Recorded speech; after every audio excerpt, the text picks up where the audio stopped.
Sawa ka na ba sa ulam mo na paulit-ulit na lang? Halina't tuturuan kitang gumawa ng onion rings with the twist. Panoorin mo lang ang video ko hanggang dulo.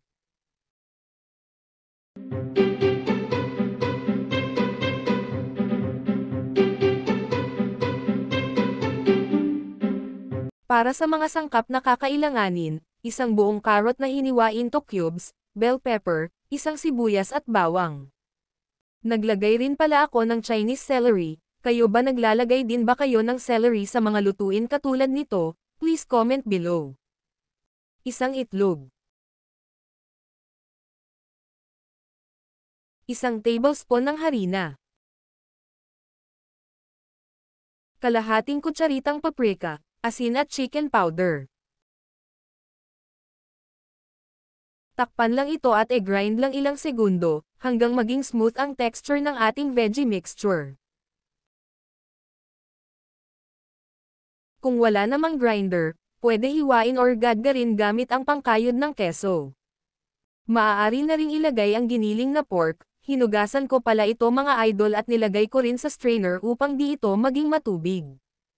At hinalo ko lang ito ng maigi, upang ma-incorporate ang mga sangkap sa ground pork.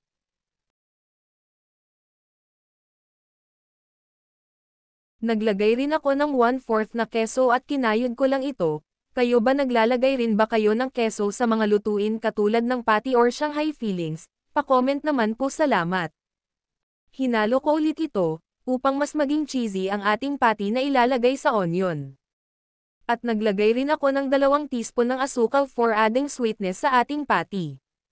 Kung nagustuhan nyo ang content ko for today's video, please like, share and subscribe para magpalaganap ng good vibes. Salamat po. Sunod na sangkap ay puting sibuyas. Bali, 7 pieces yan. Nakat ko na yung ibang white onion. Matapos mabalatan ang mga white onions, at tanggalin lang yung magkabilang edges nito at hatiin lang into halves.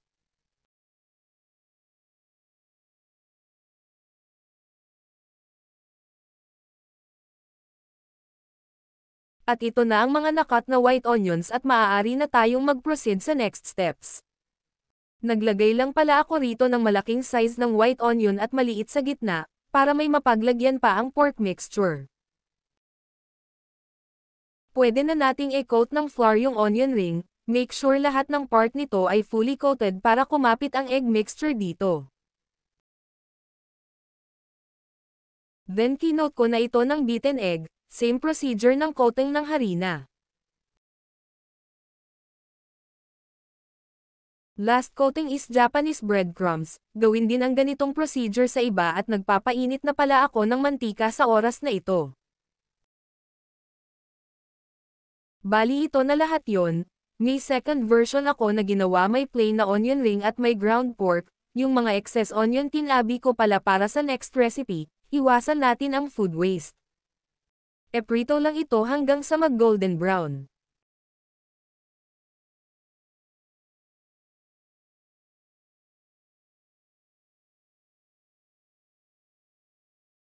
Kapag golden brown na ito, maaari nang baligtaran ang onion rings with pork patty.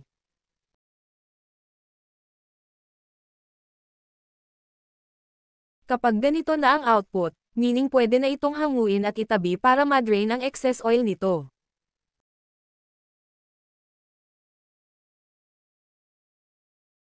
Bali ito pala yung plain na onion rings, gawin lang din ang same procedure ng pagluluto nito. At ito na ang finished product. Ito ang onion rings in 2 version. Nasa inyo naman kung anong dipping sauce ang gagamitin nyo.